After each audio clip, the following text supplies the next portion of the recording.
Daniela, buenas tardes Isabela. Efectivamente voy a tomar el término, el concepto autonomía.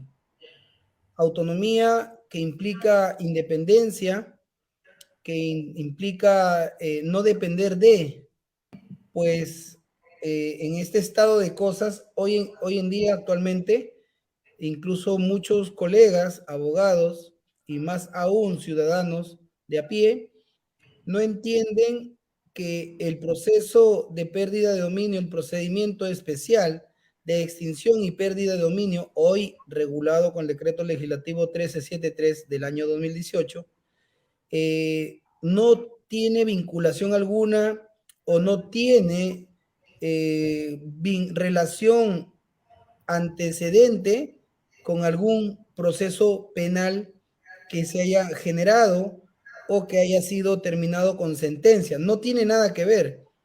La autonomía del proceso especial de extinción y pérdida de dominio, es más, no tiene que ver con la persecución a las personas, sino a la persecución a las cosas. Es decir, lo que se va a buscar extinguir o se va a buscar perder, hacer perder el dominio, son sobre las cosas. Hay mucha confusión, hay mucha desinformación en el sentido de que un proceso especial de pérdida de dominio va a perseguir encarcelar a una persona, no, sino más bien va a perseguir quitarle, hacerle cesar el dominio sobre bienes muebles o inmuebles. Eso en puridad es la novedad, es la importancia y lo novedoso de este procedimiento, la autonomía. La regulación, Isabela, eh, que hoy en día tenemos con el decreto legislativo 1373, ha instituido esta condición, esta característica, este principio de autonomía que implica ya esa división o esa distinción y la no necesidad de estar vinculado a un proceso anterior. ¿Qué otras regulaciones o qué otros institutos jurídicos trae consigo esta nueva ley? El decreto legislativo 1373. Claro, ya hablando del decreto legislativo 1373, que es el que se encuentra vigente porque se derogó, la otra ley. Para complementar la información, doctor, se aplica, como usted bien dice, sobre todo bien patrimonial, en este caso que constituye objeto, ya sea instrumento, efecto o ganancias, que en este caso tienen relación o se derivan de actividades ilícitas, ¿no? Es el propósito. Dentro del concepto actividades, no habla de delitos, sino dice actividades ilícitas. Y hay que tener cuidado con cada uno de los términos o conceptos que la ley establece, porque hablar de delito implica la existencia de un hecho calificado como tal en la norma penal y también sobre el cual ha recaído ya una sentencia que así lo defina, una sentencia de condena. Pero la norma no habla de delitos, sino habla de actividades ilícitas. Y dentro de ello, dentro de las actividades ilícitas, podría comprenderse un sinnúmero de circunstancias o situaciones.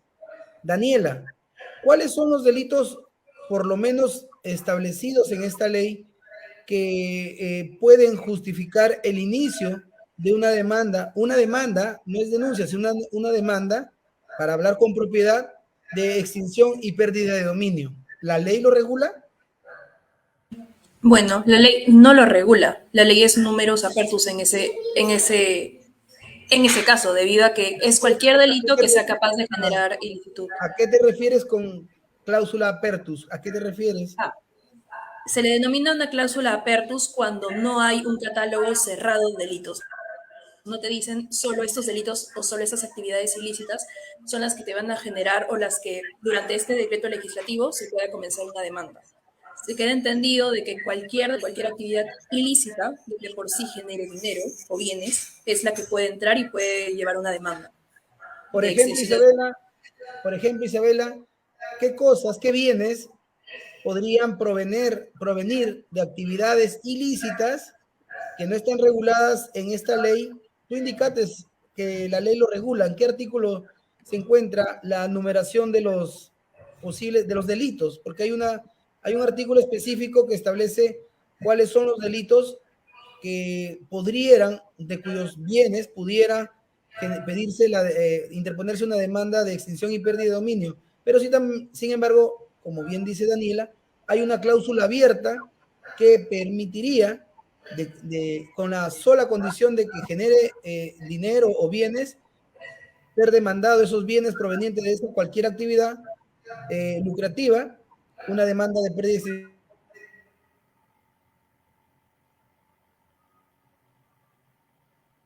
extinción de dominio.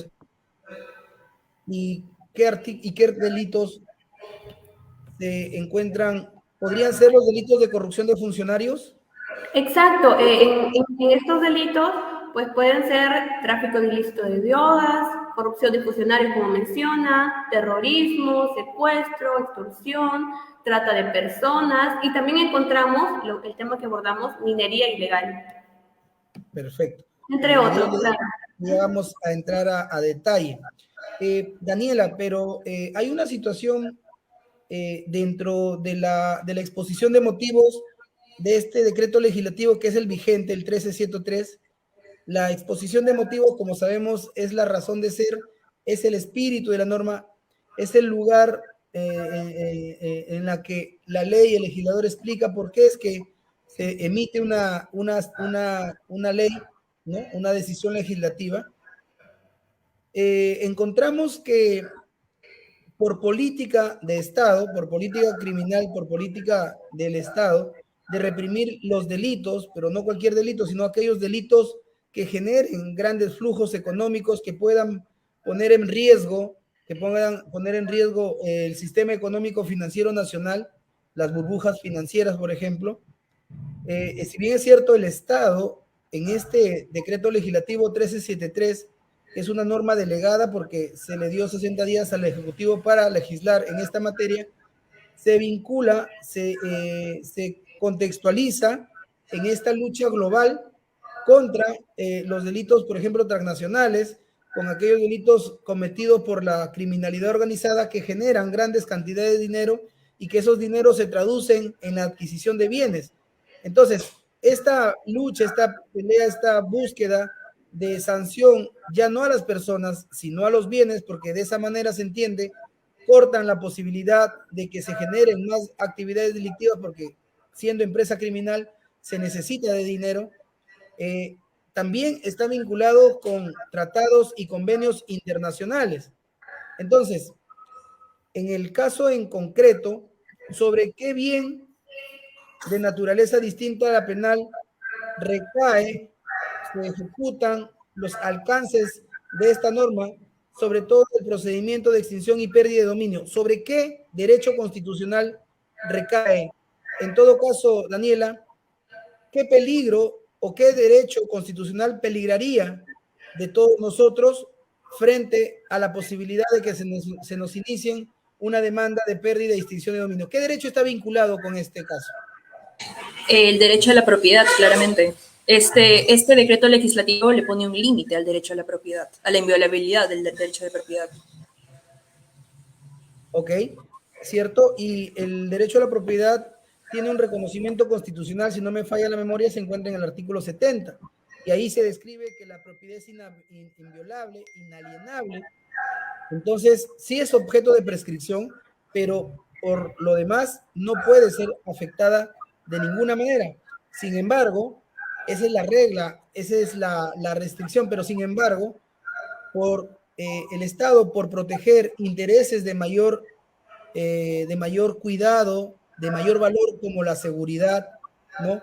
Y sobre todo gozar de un sistema económico financiero proveniente de actividades lícitas, es que ha buscado y tomando esta lucha universal contra la criminalidad y sobre todo contra la criminalidad económica, se ha plegado a esa lucha y ha legislado en esta materia.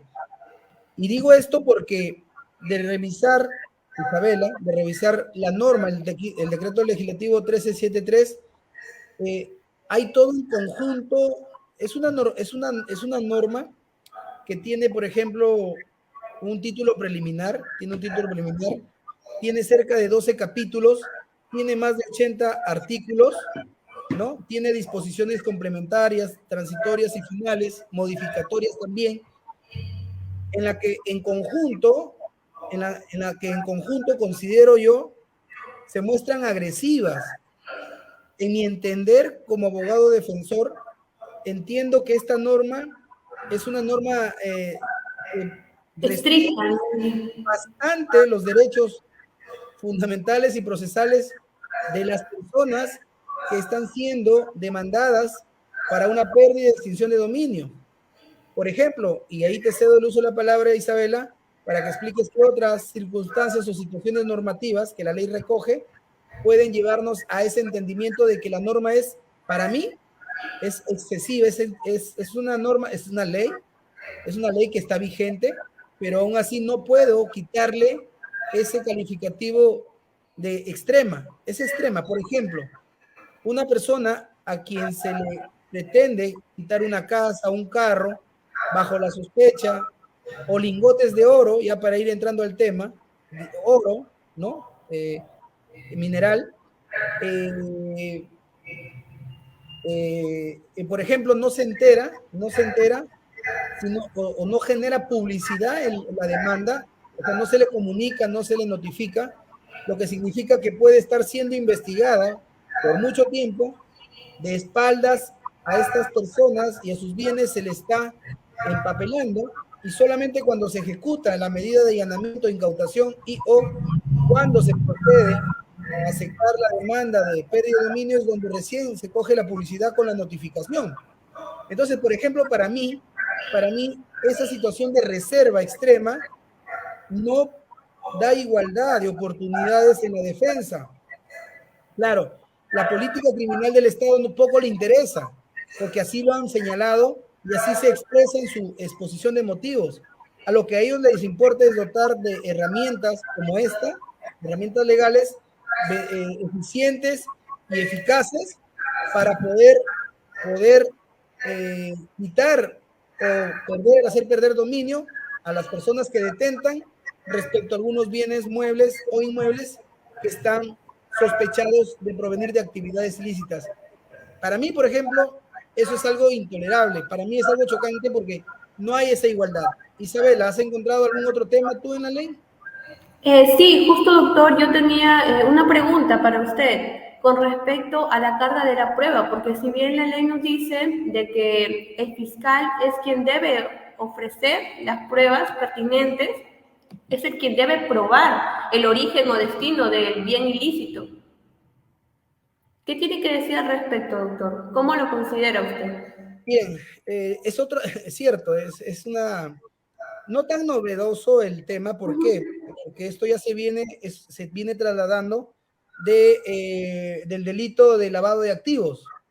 A ver, por regla general, y así nos han enseñado, y a ustedes también entiendo, que en un sistema democrático como el nuestro, la institución encargada de perseguir, de accionar, de ejercer la acción penal, de perseguir y buscar sanción de los delitos o del delito es el Ministerio Público, la Fiscalía. Bajo esa línea de deber funcional reconocida en la Constitución, artículo 139, también se entiende, porque el mandato constitucional así lo prescribe, que es quien tiene que probar lo que afirma, es decir, la carga de la prueba le corresponde a la Fiscalía. Sin embargo, en el caso del delito de lavado de activos, por ejemplo, y cómo no, en este proceso especial de pérdida de dominio, extinción y pérdida de dominio, los papeles invierten. Ya la Fiscalía no tiene el deber de probar sus imputaciones, es decir, de que los dineros que se cuestionan tienen origen ilícito. Le basta con imputar. Quien tiene que acreditar que esos dineros tienen origen lícito es el imputado, el denunciado, el acusado. Es ahí, de manera gráfica y práctica, donde se debe entender la inversión de la carga de la prueba. Y lo mismo sucede en un procedimiento especial de extinción y pérdida de dominio. El demandado, el sospechado, el tenedor o el propietario de los bienes sospechados provenientes de actividades ilícitas tiene que acreditar la licitud. ¿Es posible acreditar la licitud? Por supuesto. Se tiene que echar mano a mecanismos y medios Del ámbito civil, sí. ¿Es posible justificar y acreditar la legalidad de algunos bienes? Por supuesto. Es un trabajo técnico esforzado, pero que sí se puede hacer. Lo malo es que el tiempo que se dan es demasiado corto y rápido, como decían, no se entera, sino hasta cuando se ejecutan las medidas, los allanamientos, las incautaciones, o con la notificación donde cesa la reserva y empieza la publicidad. Entonces, esa es la carga de la prueba. Ok, doctor, por el chat están preguntando, Dani Ulve, si hay algún requisito para el proceso de extinción de dominio. A ver, muy interesante la pregunta, pero ya la pregunta la hemos respondido al inicio. ¿Por qué? Porque no se necesita, más allá de la sospecha que tenga el fiscal o la información que le haya llegado, por ejemplo, los típicos casos en los que jóvenes, personas de 18, 19, 20, 30 años o 25 años, universitarios, que aún no han terminado una carrera, por ejemplo, manejen un Porsche, tengan a su nombre un departamento, muestren una vida de lujos, de viajes, ostenten manejo de dinero. Entonces, por ejemplo, bastaría, y lo digo en términos de la, en términos de la, en términos de la, en términos de la ley, no se exige, no se necesita ningún requisito más allá de la sospecha de que existan bienes de proveniencia, con proveniencia de actividades ilícitas para iniciar la demanda. Es más, querido amigo Dani Ulfe, creo que él ha mencionado que él está preguntando, ¿verdad? Dani Ulfe, la ley no establece algún requisito. Es más, el fiscal no necesita mayor requisito. Basta con una sospecha para que puedan empezar. Y es más, la demanda la van a empezar de manera reservada. No vas a conocerla hasta que ya te ejecuten el allanamiento, es decir, el ingreso a tu casa y la incautación de los bienes que te quieran hacer perder dominio. O sea, no hay requisito. Entonces, esas son las novedades que trae esta ley. Como dije al inicio, hay mucho desconocimiento, doctrina hay poca, y entremos a un tema ya ligado con el tema de hoy día, la minería. Y en este punto hay que saber, hay que recordar en todo caso que en el Perú existe la minería formal, hay que decirlo, las grandes empresas, Yanacocha, Poderosa, acá en La Libertad, etcétera, Cerro Verde, la gran minería a tajo abierto, ¿no? Eso estaría dentro de lo que es la minería legal, porque tienen los permisos, el Estado le ha dado la posibilidad de explotar algunos asientos mineros, es decir, tienen la documentación que identifica su producción, que básicamente es de oro, entre otros recursos minerales, pero vamos al oro, porque eso va a ser materia de conversación sobre un caso concreto de La Libertad en Patás. Entonces, luego existe la minería, la antípoda de la minería informal. Y es ahí donde más problemas tienen los productores, las personas, los acopiadores, las personas que trabajan con este mineral, que almacenan, que compran, y que muchas veces han perdido toda su producción, por llamarlo de una manera, o los mineros que trabajan en la serranía de Huancatuco, de Patás, ¿no? Entonces, no están considerados aparentemente como mineros ilegales porque no tienen autorización alguna. Y de manera intermedia se encuentran la minería informal. Una cosa es minería ilegal y otra cosa es la minería informal. La minería informal es aquella que está en proceso, en procedimiento de recoger las autorizaciones que el Estado tiene.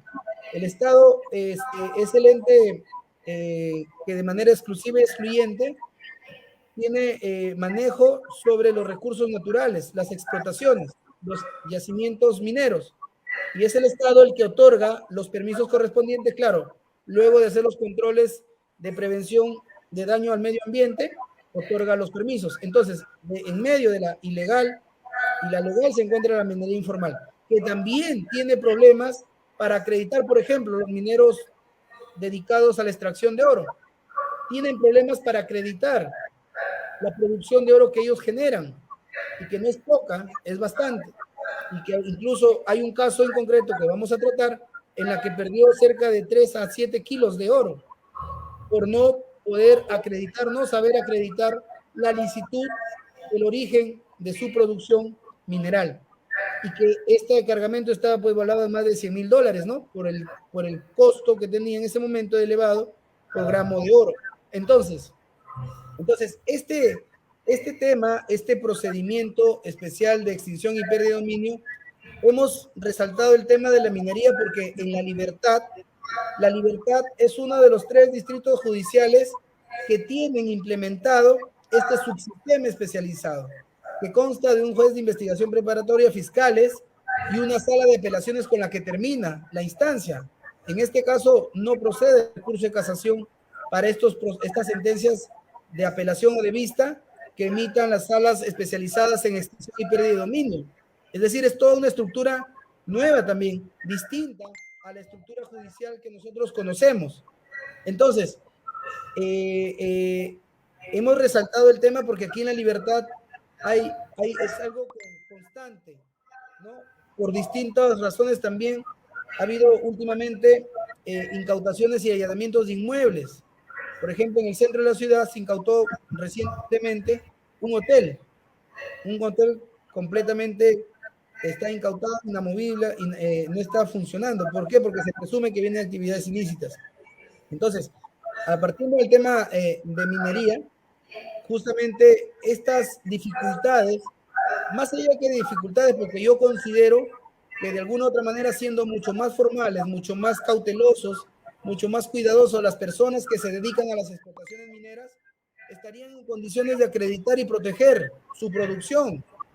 Pero lastimosamente, así el Perú se mueve en una situación de informalidad, ese rubro de minería en la Sierra Liberteña, lo digo por conocimiento de causa, es absolutamente informal. Y es ahí, en la informalidad, donde pierden ingentes cantidades de dinero y pierden sus bienes. Si ellos pudiesen, y sí se puede, formalizar ese tipo de bienes desde un punto de vista del derecho civil, fácilmente podrían cautelar, proteger o recuperar los bienes que podrían haberse sido afectados. Es más, los vehículos, por ejemplo, que son empleados para el transporte y carga de minerales, también han sido objetos de incautación, de allanamiento y también demandas de pérdida y extinción de dominio. Pero dirán, ¿por qué? Si es que hay un servicio formalmente constituido. Lo que pasa es que al sospecharse de que esos camiones participan, colaboran y provienen de actividades ilícitas, en este caso de minería ilegal, es el fundamento básico para poder iniciar una demanda y finalmente perder la propiedad.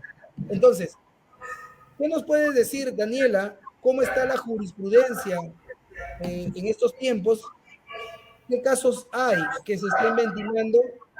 Y eso nos va a perfilar, porque hemos hablado de la ley, la doctrina, y ahora vamos a la práctica, la jurisprudencia.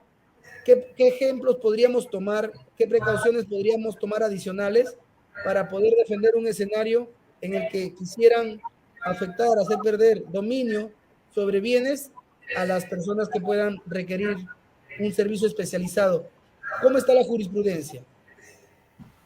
Ok, justo en el 2019 se sacó un expediente 04 de que ocurre en La Libertad.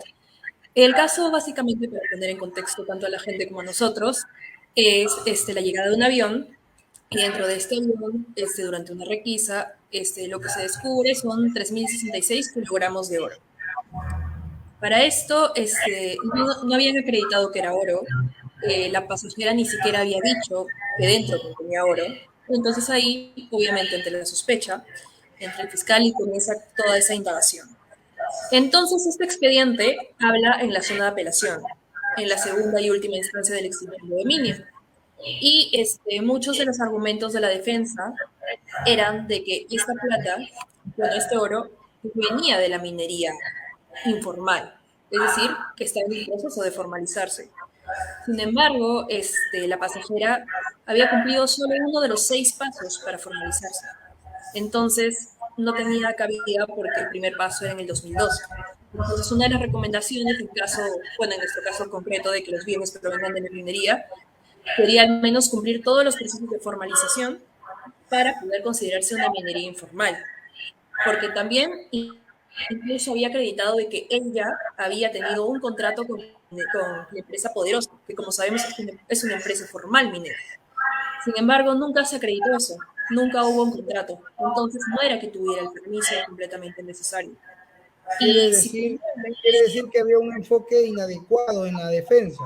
uh-huh. Debió perfilarse la defensa a darle legalidad a la existencia de ese bien, de ese oro, a través de Exacto. distintos documentos o medios. Y eso es lo que fallaron.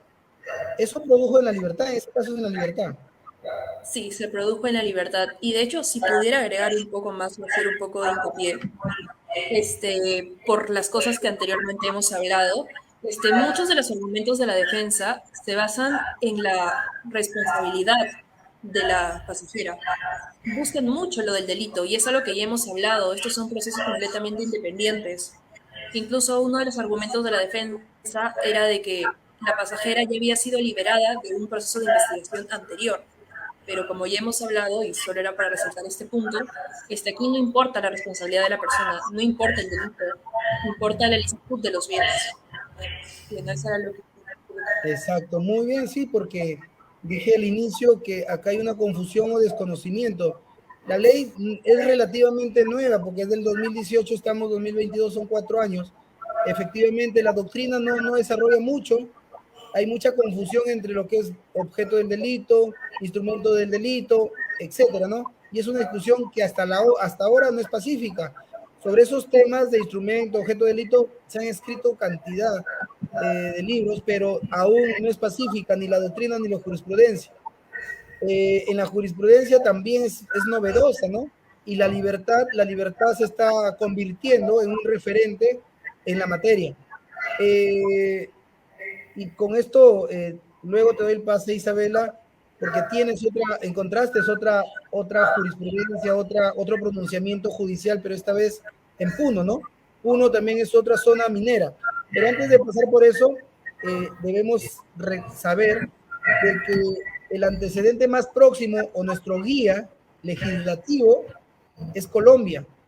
Colombia tiene la ley de pérdida de dominio por más de 10, 15 años ya. Nos lleva ventaja, nos lleva delantera. Y nosotros hemos importado la legislación colombiana en gran medida y hemos convertido nuestra propia ley ya con cuestiones particulares propias. Dicho esto, Isabela, cuéntanos de qué se trataba este caso de Puno. Puno también es una zona minera, ¿no? Al igual que aquí La Libertad, ¿no? La Sierra Liberteña. Cuéntanos, ¿qué pasó ahí? ¿Qué bienes fueron objeto de pérdida de dominio, extinción y pérdida de dominio? En Puno, sí, en cuanto a la sentencia de Puno del 2017, pues es más completa en cuanto a doctrina, porque aquí se entiende la confusión que hay entre la ley para los jueces, para tomar la decisión. Pues en este caso también se confunde la influencia que tienen los terceros de buena fe en este proceso, los que en realidad a justo título obtienen el bien. Quisiera saber, doctor, ¿qué referencia tiene o cómo para usted influyen los terceros de buena fe? Claro, es el tercero de buena fe, hay que diferenciar, hay que precisar, es un concepto jurídico propio de las canteras del derecho civil, ¿no? Del derecho, de derechos reales, derecho de propiedad, el tercero de buena fe. Son aquellas personas que adquieren básicamente una casa, por ejemplo, o cualquier bien, con justo título, ¿no? Y que este bien tenga publicidad registral, registros públicos Si bien es cierto, no debe comprenderse como la entidad que certifica, da la condición de oleado y sacramentado en torno a la propiedad, o que te convierte en propietario, ¿no? Porque te conviertes en propietario desde que se da la compra-venta, desde que se unen esas dos voluntades, uno que adquiere y el otro que vende, uno que compra y uno que vende, pero registros públicos tiene esa función de publicidad.